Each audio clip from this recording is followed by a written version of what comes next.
Hi, this is Willie Chaube, and you're catching me on India News NewsX. So today we have three special guests in our studio for their recent release, Tikram.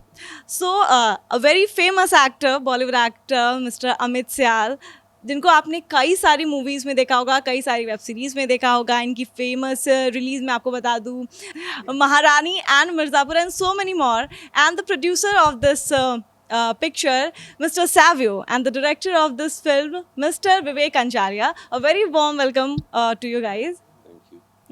तो सबसे पहले मैं आपसे पूछना चाहूँगी, because आप director and आप producer हैं, तो मैं आपसे पूछना चाहूँगी कि ये जो स्क्रिप्ट है, इसमें जो आपने तिड़कम लगाई है, क्या सोच कर लगाई है, और जो टाइटल है वो क्यों, मतलब तिड़कम क्यों? तिकड़म क्यों? हाँ. तो तिकड़म इसलिए क्योंकि ये फिल्म दो बच्चों की है जो तिकड़म लगा रहे हैं अपने पिता को रोकने के लिए, जो शहर जा रहे हैं काम करने के लिए. सो फिल्म का जो मुद्दा है वो माइग्रेशन है, लेकिन हमने बहुत एंटरटेनिंग और बच्चों के लेंस से ये फिल्म बनाई है. तो बहुत ही हंसी मजाक के साथ एक हल्के फुल्के तरीके से हमने एक बात कहने की कोशिश की है. अमित जी, मैं आपसे पूछना चाहूँगी, क्योंकि जनरली आपको सारे सीरीज़ में देखा है जहाँ पे आपने काफ़ी इंटेंस रोल प्ले किया है. तो जब आपके पास स्क्रिप्ट आई, जब आपके पास विवेक सर ने स्क्रिप्ट ऑफ़र की, तो क्या आपने तुरंत से हाँ बोल दिया था, या आपने सोचा कि लाइक मैंने हमेशा इंटेंस रोल प्ले किया है तो ये रोल आपके लिए थोड़ा डिफ़िकल्ट था, या फिर किस तरीके से आपने इस रोल के लिए अपने आप को नहीं, प्रिपेयर किया? तुरंत हाँ बोल दिया था मैंने। मुझे ऐसे काम करने का बहुत मन था जो थोड़ा प्लेन हो, कॉम्प्लेक्स ना हो ज़्यादा, इंटेंस ना हो ज़्यादा बिल्कुल भी, क्योंकि मैं खुद ही इंटेंस काम कर के थोड़ा सा उकता रहा था, और I was also looking for a change. Plus मैं चाहता था कि ऑडियंसेस भी मेरा एक और रूप देखें. हाँ, और तो जो ये काफ़ी पोलाइट और बहुत अच्छा इमोशनल है रोल आपका इसमें. हाँ, और इसने मुझे भी आई थिंक पहले से ज़्यादा पोलाइट कर दिया है. तो तो I was actually looking forward to doing something like this, changing the genres of whatever works I had done before. तो बहुत ही वेलकम था ये मूवी मेरी झोली में गिरना, और और बहुत ही अच्छा इमोशनल कनेक्ट है मेरा इस पिक्चर के साथ, और मुझे लगता है कि ये मेरी लाइफ की बहुत स्पेशल फिल्म है. मैं इमोशनल कनेक्ट पे फिर से आऊँगी, लेकिन उससे पहले मैं पूछना चाहती हूँ सर, आप दोनों से ये सवाल है कि स्क्रिप्टिंग तो हो गई, लेकिन जब कास्ट सिलेक्शन की बात आई तो आप लोगों के दिमाग में क्या चल रहा था? मतलब स्क्रिप्ट देखते ही अमित सियाल का नाम आपके दिमाग में आया था, या फिर किसी और एक्टर को भी आपने अप्रोच किया था, कि तुरंत अमित जी को आपने अप्रोच किया कि Amit ji perfect for this role? नहीं, जब हम स्क्रिप्ट लिख रहे थे उस टाइम लिखते वक्त आप जब आप देख रहे हैं कि जो जो एक एज ग्रुप है, जो एक कैरेक्टर है, तो Amit was top of our list of actors. और हमारी किस्मत एक अच्छी थी उस मामले में कि हमने अमित की मैनेजर को भेजा, तो उन्होंने एक इनिशियल इंटरेस्ट दिखाया था. तो हम वेट कर रहे थे और हम भी स्क्रिप्ट पे काम कर रहे थे. तो फाइनली अमित से जाके मिले और हो गया. तो दैट वाज द जर्नी. अब इस मूवी में काफ़ी इमोशनल कनेक्ट दिखाया गया अमित जी, कि किस तरीके से आप अपने फैमिली के नीड्स को फुलफिल करने के लिए बाहर जाते हैं. मतलब क्योंकि इसमें डायलॉग भी बोला गया है कि आप उस जगह को छोड़कर कभी नहीं जाना चाहते, कोई सोच भी नहीं सकता इतनी खूबसूरत जगह को छोड़कर जाने की, लेकिन फिर भी मजबूरी में आपको अपने बच्चे को नीड्स पूरी करने के लिए आपको अपने घर को छोड़कर जाना पड़ता है. और अभी के डेट में ऐसे कई सारे लोग हैं जो कि अपने घर को छोड़कर जाते हैं अपने एम्बिशंस को पूरा करने के लिए. तो किस तरीके से आप इस चीज़ को कनेक्ट करते हो अपने रियल लाइफ से, क्योंकि आप खुद यूपी से हैं, तो और आपको अपने एम्बिशंस को पूरा करने के लिए बाहर आना पड़ा, अपने घर को छोड़कर, अपने कंफर्ट जोन को छोड़कर. तो इस चीज़ से आप कैसे कनेक्ट करते हैं, और ऑडियंस को इसके लिए क्या बोलना चाहेंगे? देखिए, दो चीज़ें हैं. एक तो है कि आप अपना घर छोड़ के आप अपने सपनों को पूरा करने, एम्बिशंस को पूरा करने के लिए घर छोड़ते हैं. वो एक बिल्कुल ही अलग मुद्दा है इससे कि आप अपने सर्वाइवल के लिए, अपने घर वालों के सर्वाइवल के लिए घर को छोड़ के, जिसको आप घर छोड़ के बिल्कुल भी नहीं जाना चाहते हैं, आप जाते हैं बाहर और नौकरी करते हैं, और साल में 1-2 बार मुश्किल से वापस घर जा पाते हैं, अपने घर वालों से मिल पाते हैं. तो वो बहुत ही जो है वो बहुत ही सैड स्टेट ऑफ अफेयर्स है कि आपको अब जहाँ पे आपको रहना है और आपको छोड़ के जाने का मन नहीं है, वही जगह आपको छोड़ के जानी पड़ रही है, और जिस परिवार के लिए आप काम करो उस परिवार के साथ आप रह भी नहीं सकते. तो एम्बिशन एक अलग चीज़ है. मैं तो अपने एम्बिशंस के लिए, सपनों के लिए, करियर के लिए घर छोड़ के गया था. बट इस फिल्म में, तिकड़म में, कहानी कुछ अलग है। वो अपने जैसे कि आपने कहा कि अपने बच्चों के लिए अपने बच्चों के बेनिफिट के लिए कि वो बच्चे पढ़ पाएँ, अच्छे से रह पाएँ, खा पाएँ, इसलिए उसको जाना पड़ता है जिसमें उसकी बिल्कुल भी रज़ामंदी नहीं जाने की।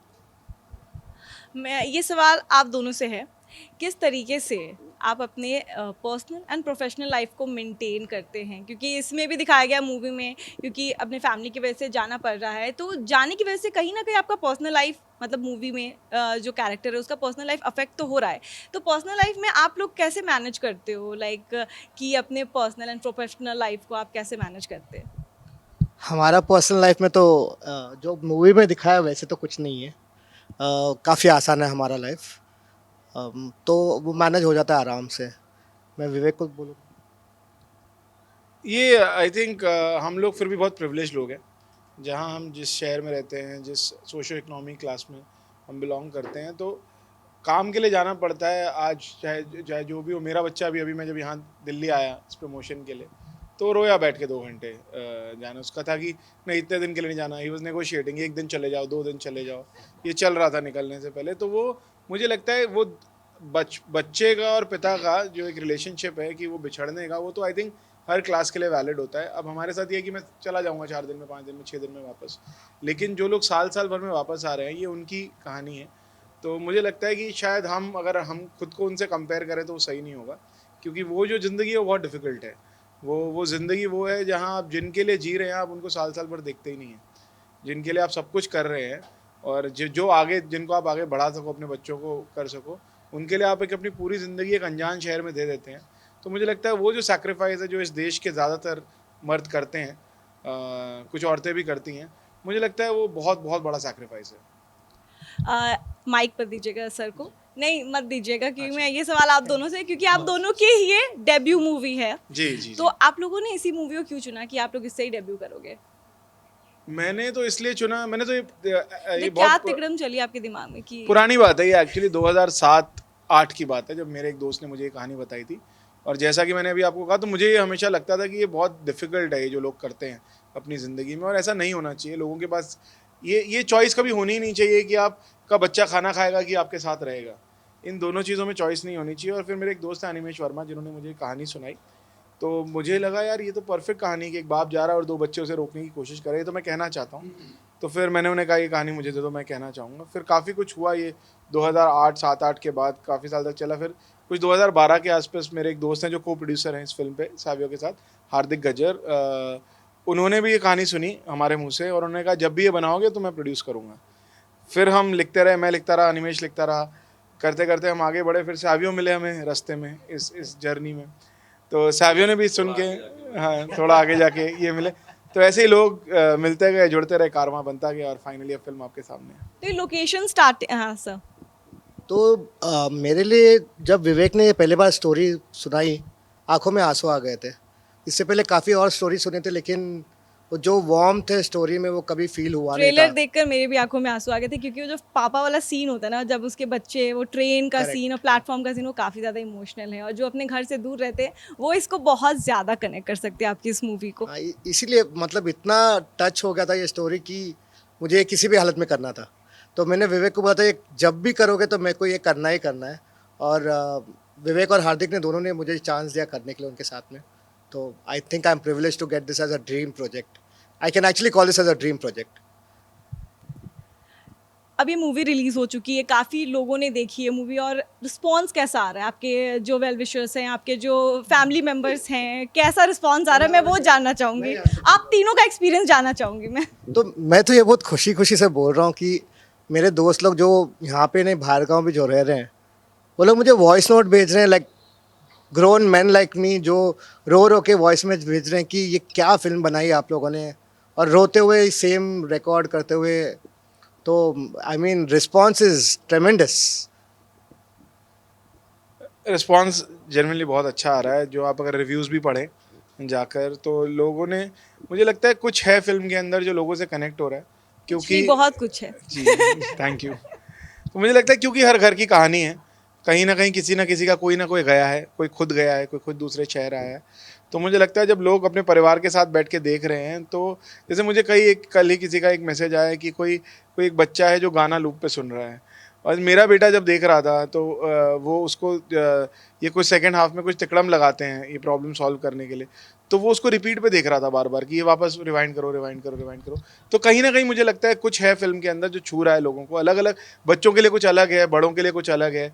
बड़ों के लिए वो शायद किसी अपने घर को छोड़ के जाने वाला इमोशन है, बच्चों के लिए शायद वो जो तिकड़म लगा के कुछ रोकने वाला मस्ती का जो इमोशन है। तो कुछ चीज़ें कनेक्ट कर रही हैं और हमें जो रिस्पॉन्स आ रहा है, मतलब मैंने इतनी उम्मीद नहीं की थी ऑनेस्टली, तो आई एम ओवरवेल्म्ड दैट। ये उम्मीद से ज़्यादा अच्छा है। जी जी जी। और सर आपका कैसा एक्सपीरियंस है, क्योंकि अभी तक आपको इंटेंस रोल में देखते देखते सब ने आपको ये जो इमोशनल रोल और बहुत ही सॉफ्ट रोल है आपका इसमें, तो कैसा रिस्पॉन्स आ रहा है मूवी का भी और आपके रोल के लिए आपके लव वंस का कैसा रिस्पॉन्स है?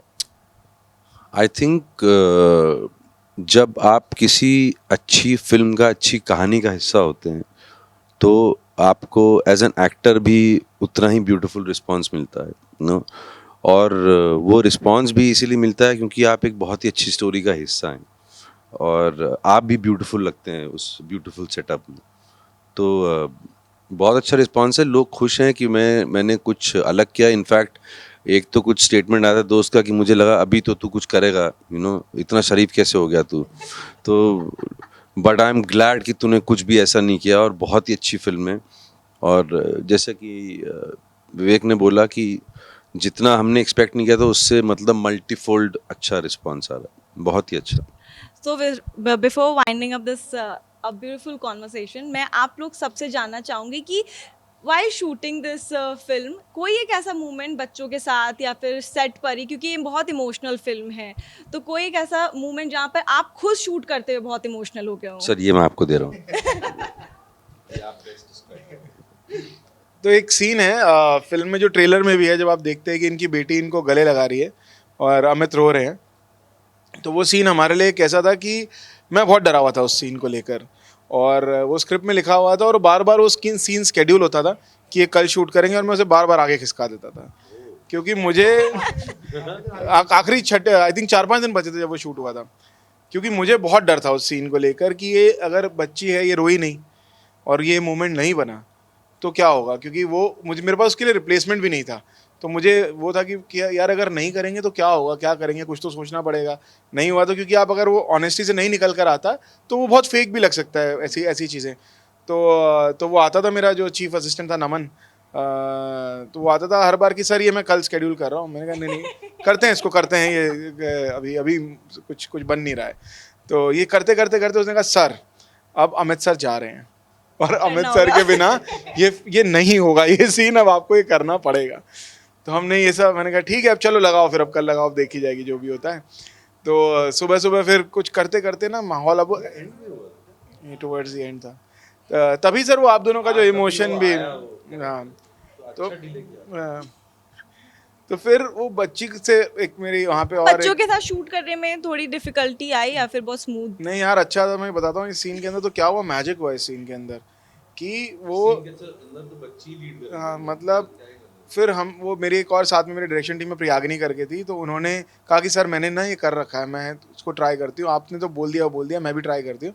तो हम दोनों ने मिलकर किया, प्रयागिनी ने ज़्यादा किया, फिर वो लेकर गई साइड में उसे, और अचानक मुझे आवाज़ दी सर वो रो रही है। तो और अमित नीचे मूंछ लगा रहे थे, मैं भी चिल्लाया पर सर वो रो रही है। तो अमित ना मूंछ लगाते लगाते भागते हुए ऊपर आके चलो चलो चलो, क्योंकि इन्हें पता है कि अब उसका वो 10 मिनट का टाइम है, 15 मिनट का टाइम है, उसके बाद वो रोना सच रहेगा नहीं। तो ये आए और फिर हम मेरा कुछ डीओपी के साथ भी हुआ कि अरे करो करो जल्दी। उसने कहा सर कहाँ आ रहे हैं, मैंने जहाँ भी आ रहे हैं शूट करो इसको। तो वो सब हुआ और मुझे लगा कि यार ये 2-4 टेक मिलने वाले हैं, 2 टेक मिलेंगे ज़्यादा से ज़्यादा, ये जितना रो लिए। उसके बाद इन लोगों ने जो रोना शुरू किया है, इन्होंने नहीं और जो पूरे सेट ने रोना शुरू किया है। मतलब वो एक ऐसा दिन बन गया था, हमको शूट के बाद ये वाले सीन के बाद कुछ 45 मिनट 1 घंटा ब्रेक लेना पड़ा। एवरीबॉडी वाज क्राइंग, मतलब जिस चीज के लिए डर रहे थे वो कुछ और ही निकला। अरे वो और ये दे वी जस्ट स्टार्टेड कि हमने थोड़ा सा इनको दिया था, उसके बाद ये लोग जो कर रहे थे दैट वाज ऑल इम्प्रोवाइजेशन। वो इनकी आंसू पहुंच रही है, वो उसने खुद किया है, उसको नहीं बताया गया कि वो सब बताया नहीं गया था, वो नेचुरली उस बच्ची ने सब वो कुछ किया। क्योंकि ये ऑलमोस्ट फादर डॉटर का रिलेशनशिप बन गया था इन लोगों का वहाँ पे, सबसे इमोशनल तो ब्यूटीफुल बच्चे, हाँ तो वो नीचे मॉनिटर लगा हुआ था, तो बड़ा कमाल। फिर लोग अपने पेरेंट्स को फ़ोन करने लग गए और वो दिन मतलब मैं तो ज़िंदगी भर कभी नहीं भूलूंगा वो दिन। मतलब ये आपके सेट का सबसे मोस्ट मेमोरेबल दिन बन गया होगा आई गेस. मतलब मोस्ट इमोशनल तो था डेफिनेटली, और भी बहुत सारी चीज़ें हुई मेमोरेबल. हाँ, और मेमोरेबल कभी कभी खराब चीज़ों की वैसे भी होता है, लेकिन ये थोड़ा 4 दिन बीच में बारिश हुई थी तो तब तो हमने बहुत मजा किया. हाँ. बारिश में सब लोग भीग रहे थे, नाच रहे थे. और बच्चे भी. हाँ, very experience of a lifetime is what I'd say. सो ये थे हमारे साथ तिकड़म के स्टार कास्ट जिन्होंने अपनी बिहाइंड द स्टोरी शेयर की. और ये मूवी जो है वो जियो सिनेमाज पर रिलीज हो चुकी है. जियो सिनेमा प्रीमियम पर. ओके. तो ये मूवी को ज़रूर देखिए. आई गेस आपने देखा ही होगा, और जिन्होंने नहीं देखा है ज़रूर जाइए देखिए. मैं भी देखने वाली हूँ, और देखकर ज़रूर बताइएगा रिव्यू की कैसी लगी ये मूवी, और साथ ही साथ इंटरव्यू कैसी लगी ये भी हमारे कमेंट सेक्शन में ज़रूर बताइएगा.